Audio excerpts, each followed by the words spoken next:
Hey, I'm back again.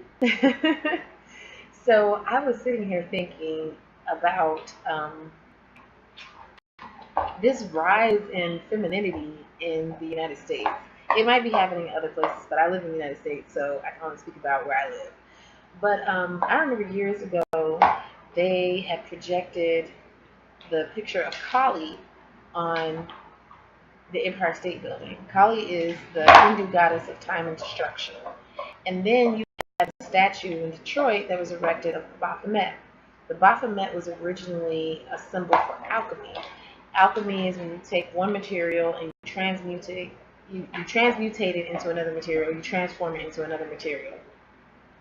So the Baphomet, Solve Coagula, basically saying as above, so below, you know, you change it. And by the way, the as above, so below is also in the Message Bible. In Matthew chapter 6, where God said, well, when Jesus was doing the model prayer that us as disciples were supposed to pray, our Father who art in heaven, hallowed be thy name, thy kingdom come, thy will be done on earth as it is in heaven. So that in the Message Bible, instead of it saying, your will be done on earth as it is in heaven, it says, your will be done as above, so below, just like the alchemist term. So you got to be careful with these things. You have to be really careful. I do not like the Message Bible because it has a lot of alchemy references in it.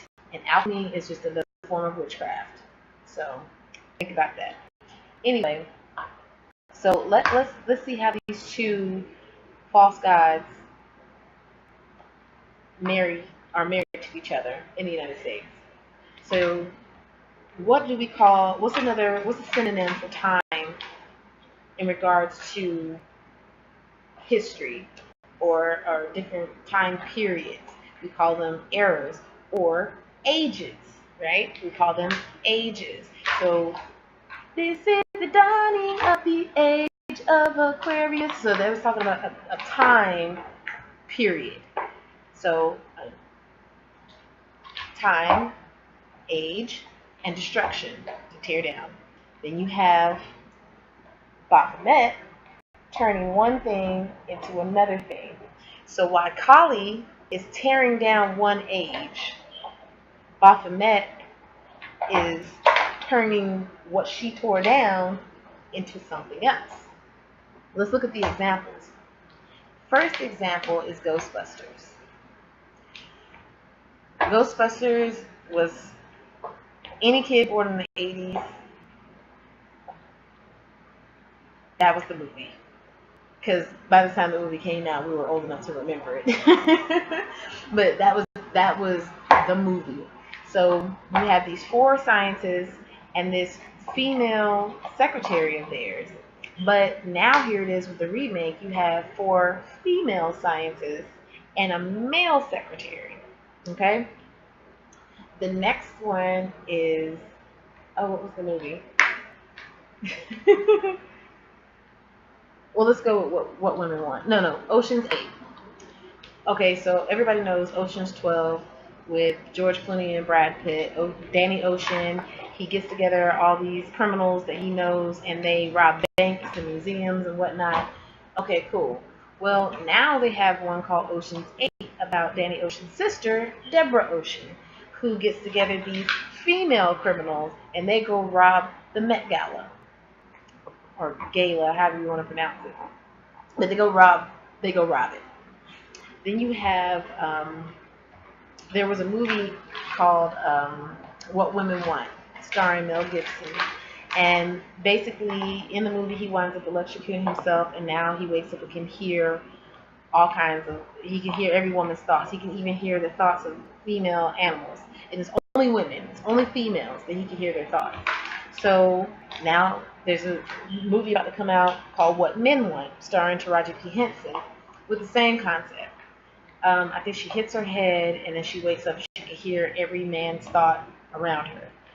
The movie hasn't come out yet, so I can't really go into details about it, but already it's the same movie, just a female version.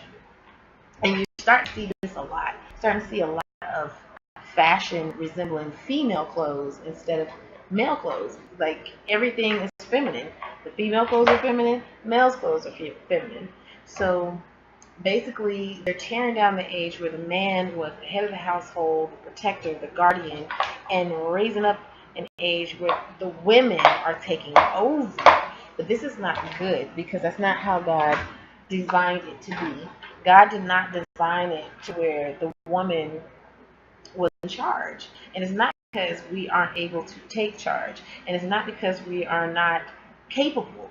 It's just men are physically stronger than women. There are some strong women out there, there's always an exception. They are physically stronger. For instance, or here's an example. Think of the man of the house as a guard dog, a ferocious, vicious guard dog. And the thief wants to break in so he can steal and kill and destroy. He wants to break in, but he sees this ferocious guard dog and he's having a hard time because he has to get past this guard dog before he can get what it is he's after. So if you take out that guard dog, now you have free reign to this household. And that is exactly what's happening. The men are being attacked and they're being taken out so that we're left standing. Another way to look at it, think of the man as the king. As a war strategist, because what people fail to realize is Lucifer was a cherub. He guarded God's throne.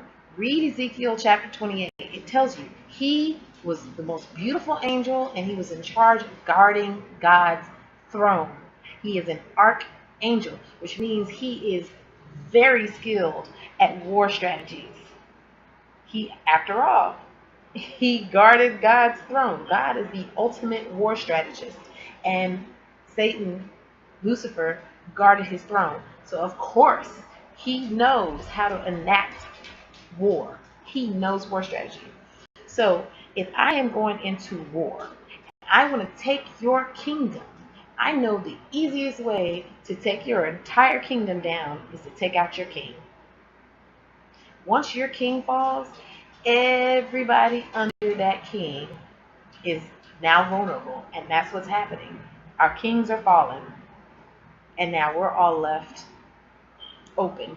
And yes, I do understand that when you're playing the game of chess, the queen actually has more power than the king. But her job is to protect her king. So Kali is destroying this age. And Baphomet is turning this age into something else. So do you hear what I'm saying? Turning it into something new. So you have new age, new age, new age, new world order. Do you not see what is going on? Okay, one thing that I love about God, I mean, there's a lot of things I love about God, but one thing I really love about God is he makes sure that Satan cannot do anything without revealing it to us. The only thing is, it's only those who are in a close personal relationship with Christ that can see the enemy and what he is doing. These revelations have come to me because of my constant sitting in God's presence and communing with him and reading his word and studying and watching out of the events going on in the world. This is not something I just conjured up in a dream one day. This is something that's been revealed to me. But it was only revealed because of my relationship with Christ. See what I'm saying? Satan has to show us what he's doing. And this is, whenever we see this stuff going on, this is what he's doing. He is telling us, I'm taking over. I'm coming for you.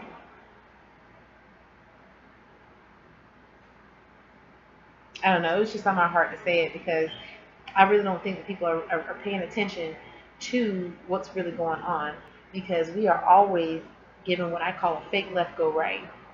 Whenever you see something that's being pushed and pushed and pushed in the media, like Donald Trump and his horrible Twitters or tweets, whatever you call them. I'm not on Twitter, so I don't know. His horrible tweets. Whenever you see that being pushed, it's because something else is really going on. And they want you to focus on this. so they can do whatever it is they're doing over there. Because we're so busy right here, we don't see this over here. There's no peripheral vision at all. It's just tunnel vision, straight to this, straight to this. Everybody talking about this, everybody talking about that. And at the end of the day, we're all fighting each other over this race war. But at the end of the day, it's more of us than it is the government. They are strategically placing us, pitting us against each other so that we're not paying attention to what they're doing. Lucifer, here's the thing. Here, I promise you, some of you are going to think that I'm a Satanist when I say this, but the Holy Spirit said this to me one day while I was in prayer. He said, do not worship Lucifer. Do not worship Lucifer, but you better respect him. Because without me, you cannot defeat him. And then he gave me the verse in 1 Peter where Michael was talking. Peter was talking about Michael when Michael and Lucifer were fighting over Moses' body. And he said even the archangel Michael did not speak against Lucifer. He didn't speak any accusations against him, any accusatory words against him. So, again, the Holy Spirit told me, do not worship Lucifer, but you better respect him. Because without me, you cannot defeat him. Without the Holy Spirit, without Yeshua, without God, we cannot defeat Lucifer. We can't even see him without them. Because we become so desensitized to everything that's going on that he is literally walking around in plain sight and we cannot see him. He's non-existent to a lot of people because they're so engulfed in whatever la-la land that they're living in that they have scales on their eyes. They can't see. Pay attention. Pay attention. My people perish for lack of knowledge.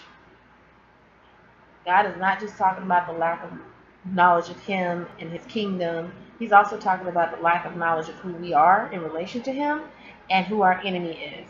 First thing you do in the morning, I remember it so clear. The Holy Spirit told me, from now on, you need to think of yourself as a warrior. And when a warrior gets up in the morning, the first thing they do is go talk to their commanding officer about their assignment for the day. They go get intel on their enemy. They find out their strategy on how they're going to take out their enemy. And that's what God has commanded us or desires for us to do. First thing we do in the morning should be sitting in his presence, talking to him, finding out what it is he wants us to do that day, how he wants us to carry out those tasks that he has given us for that day, and also finding out the intel on our enemy, how they're planning on attacking us, and how we should counterattack when it comes. We're in a war. We are in a war. And I'm sorry, if you're not filled with the Holy Spirit, if you haven't given your life to Christ, you are not going to win this war. Because Satan has become so subtle, yet so aggressive and bold and brazen, that without God, you will perish. Without that knowledge, you will perish. I'm not saying this to frighten you. I hope it helps you. I hope it gives you more insight. And I pray that you'll go and you'll pray about everything I've said, because I am just telling you stuff that I've heard God speak to me. I ain't nobody special. So, I love you. Y'all have a good night, and I hope to see you later.